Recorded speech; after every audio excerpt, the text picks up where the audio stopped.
El gato negro. Desde la infancia me destaqué por la docilidad y bondad de mi carácter. La ternura que abrigaba mi corazón era tan grande que llegaba a convertirme en objeto de burla para mis compañeros. Me gustaban especialmente los animales, y mis padres me permitían tener una gran variedad. Pasaba a su lado la mayor parte del tiempo, y jamás me sentía más feliz que cuando les daba de comer y los acariciaba. Este rasgo de mi carácter creció conmigo y, cuando llegué a la virilidad, se convirtió en una de mis principales fuentes de placer. Aquellos que alguna vez han experimentado cariño hacia un perro fiel y sagaz no necesitan que me moleste en explicarles la naturaleza o la intensidad de la retribución que recibía. Hay algo en el generoso y abnegado amor de un animal que llega directamente al corazón de aquel que con frecuencia ha probado la falsa amistad y la frágil fidelidad del hombre. Me casé joven y tuve la alegría de que mi esposa compartiera mis preferencias. Al observar mi gusto por los animales domésticos, no perdía oportunidad de procurarme los más agradables de entre ellos. Teníamos pájaros, peces de colores, un hermoso perro, conejos, un monito y un gato. Este último era un animal de notable tamaño y hermosura, completamente negro y de una sagacidad asombrosa. Al referirse a su inteligencia, mi mujer, que en el fondo era no poco supersticiosa, aludía con frecuencia a la antigua creencia popular de que todos los gatos negros son brujas metamorfoseadas. No quiero decir que lo creyera seriamente, y solo menciono la cosa porque acabo de recordarla. Plutón, tal era el nombre del gato, se había convertido en mi favorito y mi camarada. Solo yo le daba de comer y él me seguía por todas partes en casa. Me costaba mucho impedir que anduviera tras de mí en la calle. Nuestra amistad duró así varios años, en el curso de los cuales, enrojezco al confesarlo, mi temperamento y mi carácter se alteraron radicalmente por culpa del demonio. Intemperancia. Día a día me fui volviendo más melancólico, irritable e indiferente hacia los sentimientos ajenos. Llegué, incluso, a hablar descomedidamente a mi mujer y terminé por infligirle violencias personales. Mis favoritos, claro está, sintieron igualmente el cambio de mi carácter. No solo los descuidaba, sino que llegué a hacerles daño. Hacia Plutón, sin embargo, conservé suficiente consideración como para abstenerme de maltratarlo, cosa que hacía con los conejos, el mono y hasta el perro cuando, por casualidad o movidos por el afecto, se cruzaban en mi camino. Mi enfermedad, empero, se agravaba, pues. ¿Qué enfermedad es comparable al alcohol? Y finalmente el mismo Plutón, que ya estaba viejo y, por tanto, algo enojadizo, empezó a sufrir las consecuencias de mi mal humor.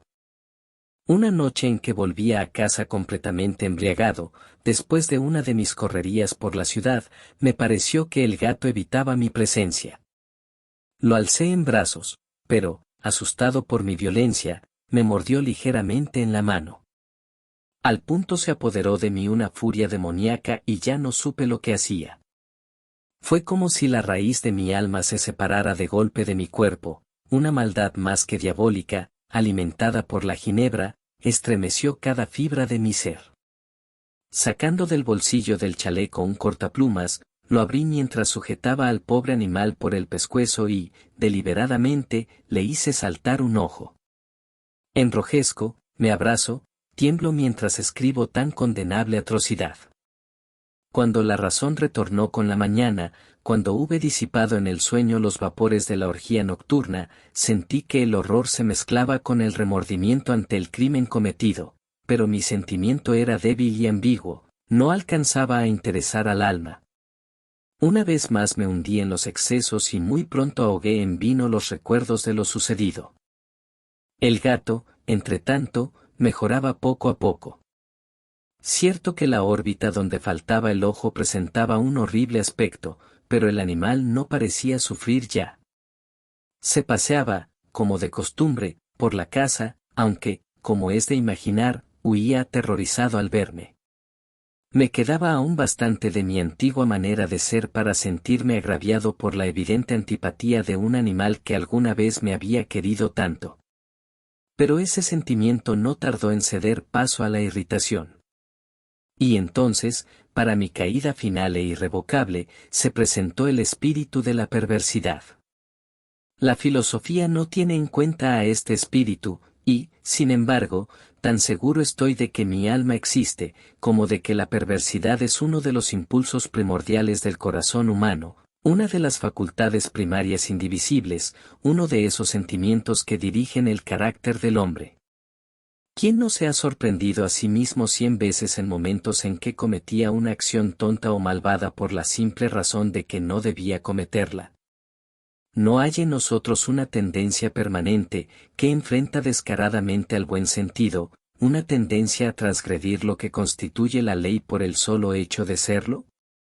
Este espíritu de perversidad se presentó, como he dicho, en mi caída final.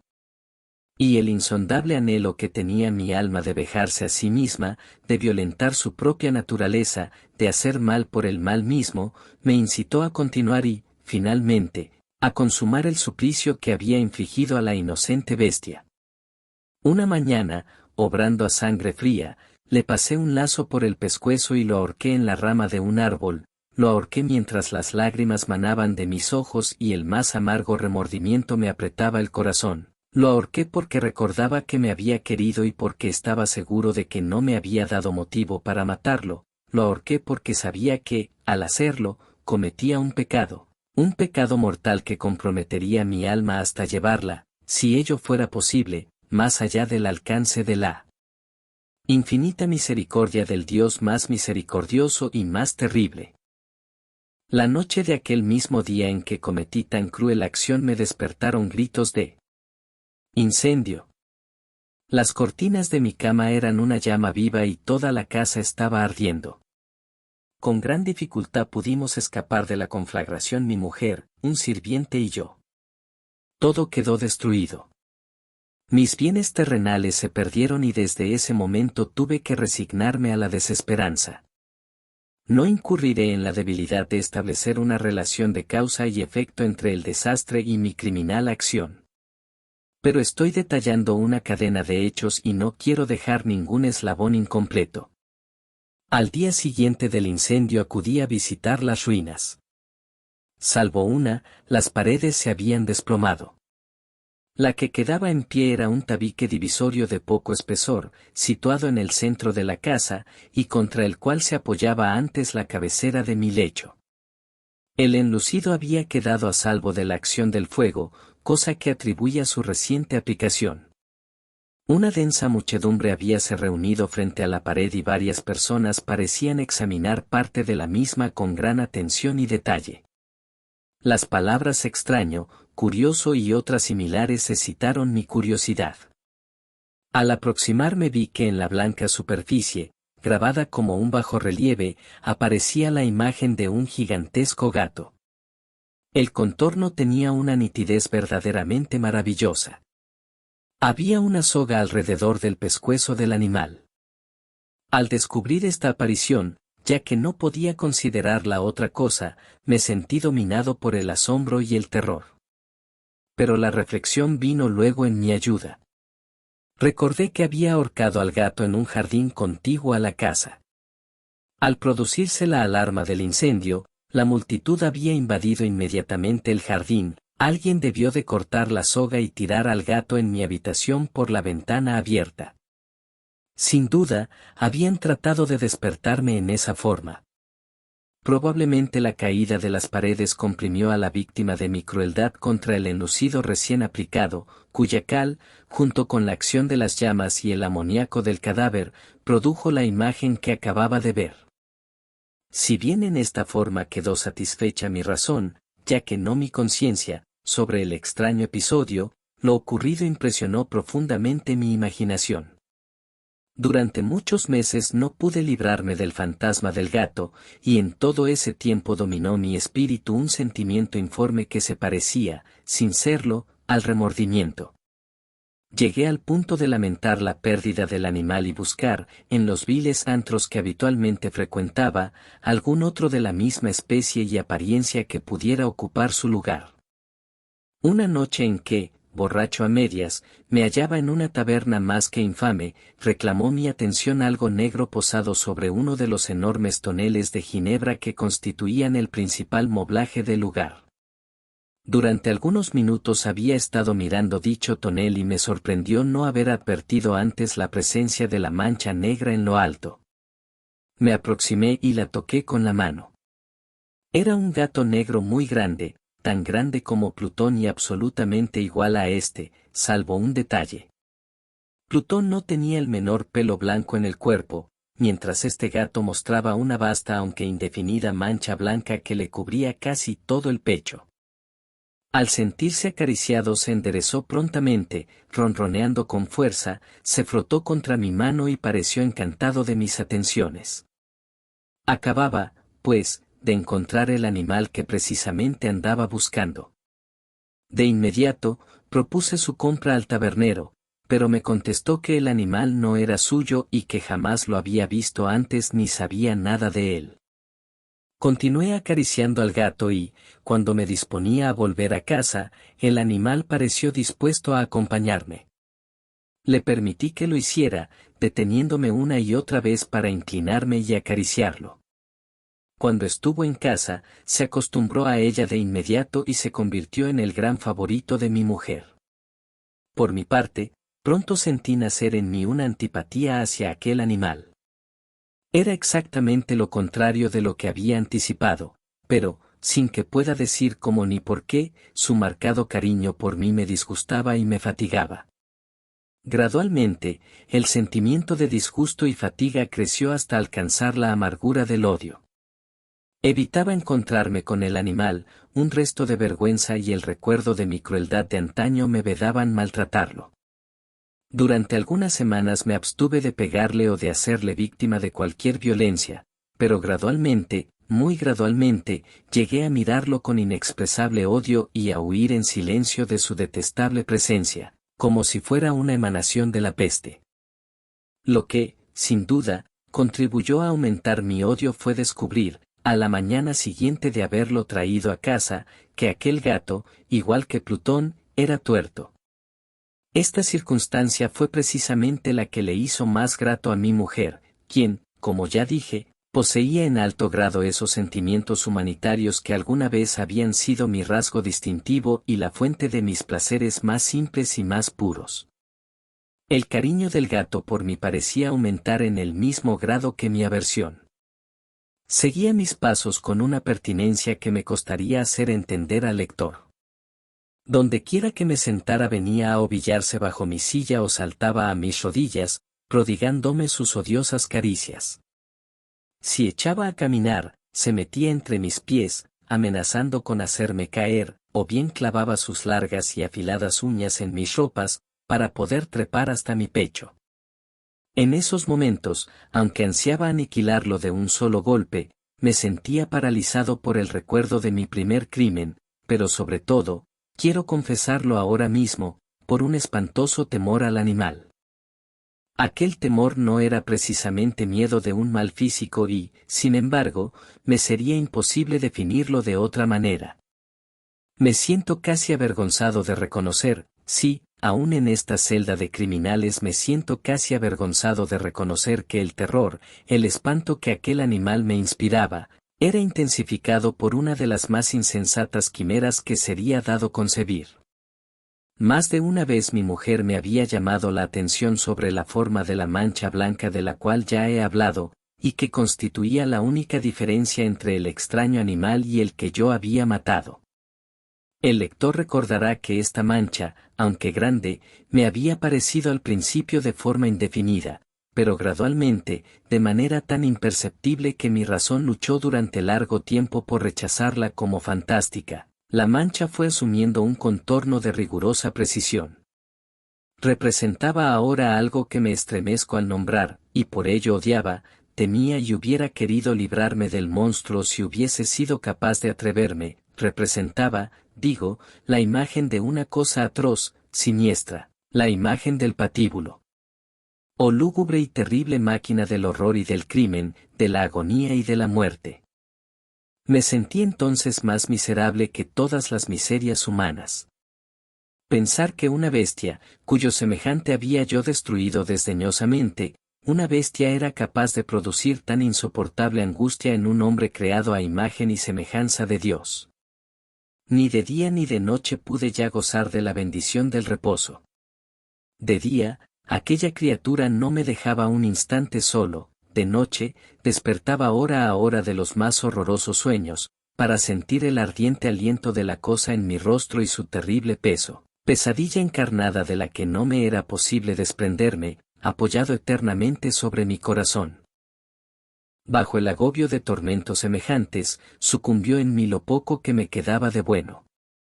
Solo los malos pensamientos disfrutaban ya de mi intimidad, los más tenebrosos, los más perversos pensamientos.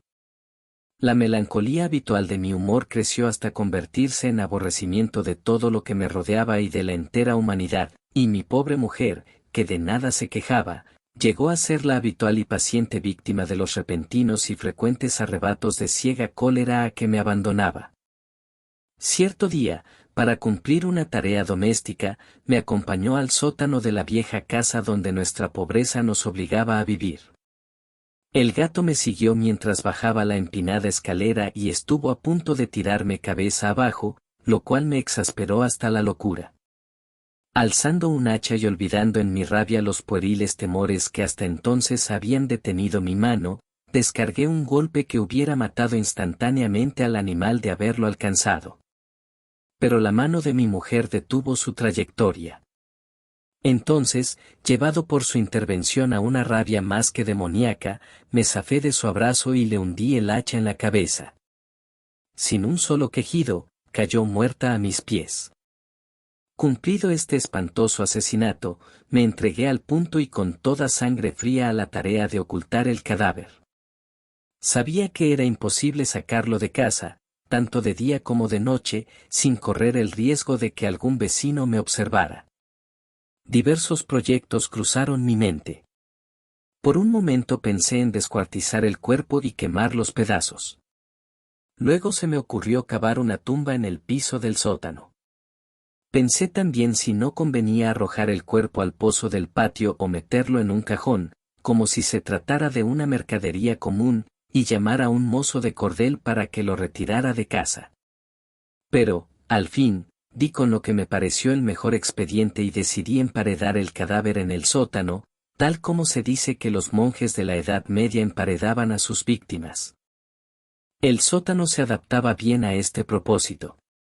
Sus muros eran de material poco resistente y estaban recién revocados con un mortero ordinario, que la humedad de la atmósfera no había dejado endurecer. Además, en una de las paredes se veía la saliencia de una falsa chimenea, la cual había sido rellenada y tratada de manera semejante al resto del sótano. Sin lugar a dudas, sería muy fácil sacar los ladrillos en esa parte, introducir el cadáver y tapar el agujero como antes, de manera que ninguna mirada pudiese descubrir algo sospechoso. No me equivocaba en mis cálculos. Fácilmente saqué los ladrillos con ayuda de una palanca y, luego de colocar cuidadosamente el cuerpo contra la pared interna, lo mantuve en esa posición mientras aplicaba de nuevo la mampostería en su forma original. Después de procurarme argamasa, arena y cerda, preparé un enlucido que no se distinguía del anterior y revoqué cuidadosamente el nuevo enladrillado. Concluida la tarea, me sentí seguro de que todo estaba bien. La pared no mostraba la menor señal de haber sido tocada. Había barrido hasta el menor fragmento de material suelto. Miré en torno, triunfante, y me dije, aquí, por lo menos, no he trabajado en vano.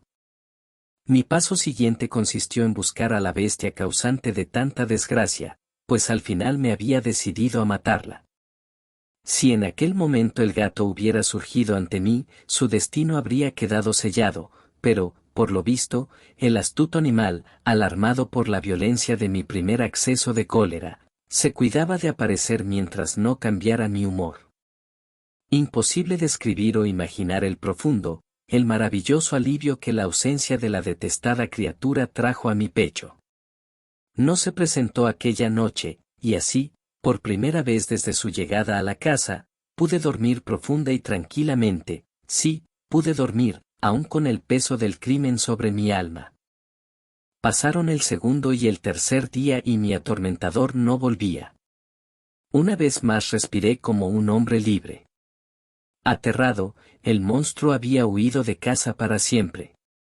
Ya no volvería a contemplarlo. Gozaba de una suprema felicidad, y la culpa de mi negra acción me preocupaba muy poco.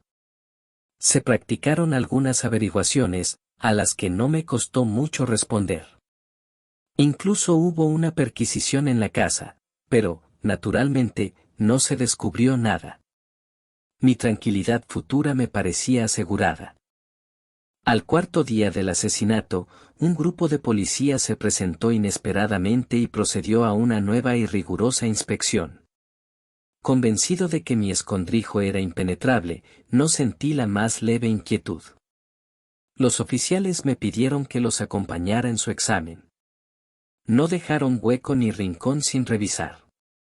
Al final, por tercera o cuarta vez, bajaron al sótano. Lo seguí sin que me temblara un solo músculo. Mi corazón latía tranquilamente, como el de aquel que duerme en la inocencia. Me paseé de un lado al otro del sótano. Había cruzado los brazos sobre el pecho y andaba tranquilamente de aquí para allá. Los policías estaban completamente satisfechos y se disponían a marcharse. La alegría de mi corazón era demasiado grande para reprimirla. Ardía en deseos de decirles, por lo menos, una palabra como prueba de triunfo y confirmar doblemente mi inocencia. Caballeros, dije, por fin, cuando el grupo subía la escalera, me alegro mucho de haber disipado sus sospechas. Les deseo felicidad y un poco más de cortesía. Dicho sea de paso, caballeros, esta casa está muy bien construida. En mi frenético deseo de decir alguna cosa con naturalidad, casi no me daba cuenta de mis palabras. Repito que es una casa de excelente construcción. Estas paredes. ¿Ya se marchan ustedes, caballeros? Tienen una gran solidez. Y entonces, arrastrado por mis propias bravatas, golpeé fuertemente con el bastón que llevaba en la mano sobre la pared del enladrillado tras de la cual se hallaba el cadáver de la esposa de mi corazón. Que Dios me proteja y me libre de las garras del archidemonio. Apenas había cesado el eco de mis golpes cuando una voz respondió desde dentro de la tumba. Un quejido, sordo y entrecortado al comienzo, semejante al sollozar de un niño, que luego creció rápidamente hasta convertirse en un largo, agudo y continuo alarido, anormal, como inhumano, un aullido, un clamor de lamentación, mitad de horror, mitad de triunfo, como solo puede haber brotado en el infierno de la garganta de los condenados en su agonía y de los demonios exultantes en la condenación. Hablar de lo que pensé en ese momento sería locura. Presa de vértigo, fui tambaleándome hasta la pared opuesta. Por un instante el grupo de hombres en la escalera quedó paralizado por el terror. Luego, una docena de robustos brazos atacaron la pared, que cayó de una pieza. El cadáver, ya muy corrompido y manchado de sangre coagulada, apareció de pie ante los ojos de los espectadores. Sobre su cabeza, con la roja boca abierta y el único ojo como de fuego, estaba agazapada la horrible bestia cuya astucia me había inducido al asesinato y cuya voz delatadora me entregaba al verdugo. Había emparedado al monstruo en la tumba.